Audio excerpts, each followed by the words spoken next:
Salam, əziz müəllimlər və olimpiyadaya hazırlaşan şagirdlər. Belə bir məsələ ilə tanış olaq.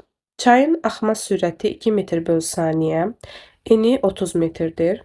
Suya nəzərən sürəti 1 metr bölü saniyə olan idmançı, çayı 90 dərəcədən böyük olan bucaq altında üzərək 50 saniyə ərzində digər sahilə keçmişdir. Çay idmançını axın istiqamətində neçə metr aparmışdır? İlk öncə həlli asanlaşdırmaq üçün çayı təsvir edək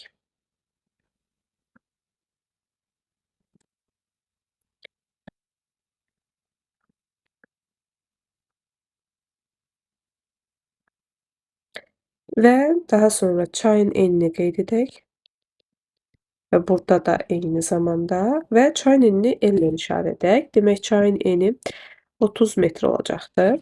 Çayın sürəti V çay 2 metr bölü saniyə. İdmançının sürətini sadəcə V olaraq işarə edirəm. 1 metr bölü saniyə çaya nəzərən sürəti. Və idmançı 90 dərəcədən böyük bucaq altında başlayıb üzməyə. Ona görə də onu mən bu şəkildə qeyd edirəm və 90 dərəcədən böyük bucaq altında olmağını bu şəkildə göstərirəm.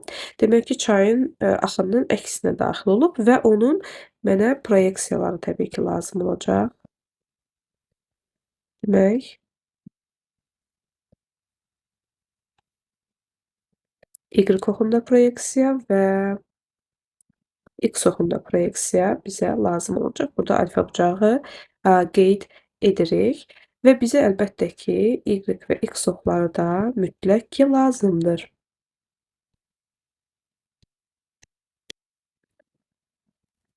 Biz bilirik ki, çayın enini keçməsini biz Y oxuna görə hesablayırıq. Yəni Y oxunda qət etdiyi məsafə çayın enidir. Yəni VY proyeksiyası ilə qət etdiyi məsafə çayın enidir.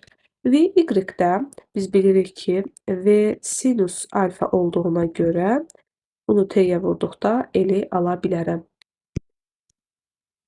Və buradan biz sinus alfanı tapdıqda L-i VT-yə bölərəm. Çayın eni məlum, V-nin özü məlum və T də məlum. Sinus alfanı 0,6 alırıq. Daha sonra biz Y oxunda məsafəni tapdıq. Daha sonra X oxundakı məsafəyə baxaq. X oxundakı məsafəni tapmaq üçün biz artıq həm deməli X ox üzrə proyeksiyadan, həm də çayın sürətindən istifadə etməliyik və çayın axınının əksinə olduğu üçün və gördüyümüz kimi öz sürəti də kiçik olduğu üçün mən çayın sürətindən deməli X proyeksiyasını çıxaraq T-yə vuraraq bir S məsafəsi alıram. Həmin o S məsafəsi qarşı sahildə tutaq ki, nə qədər məsafədə çıxacaqsa, qarşı məsafədə çay onu nə qədər aparacaqsa, həmin o məsafədir. Ona görə də mən bunu V çay çıxılsın V kosinus alfa vur T bərabərdir S yazıram. V çay məlum və V də məlum. Sinus alfa da məlumdursa, mən kosinus alfanı rahatlıqla tapa bilərəm. Əgər bizdə sinus alfa 0,6 aldıqsa, biz bilirik ki, onda avtomatik olaraq kosinus alfa 0,8-dir. Bunu kosinus kvadratı alfa üstəgələk sinus kvadratı alfa bərabərdir 1-dən asanlıqla təyin edə bilərsiniz. Ona görə də V çay məlum çıxılsın 1 vurulsun kosinus alfa 0,8 vur T-nin qiyməti 50 və S üçün mən alıram demək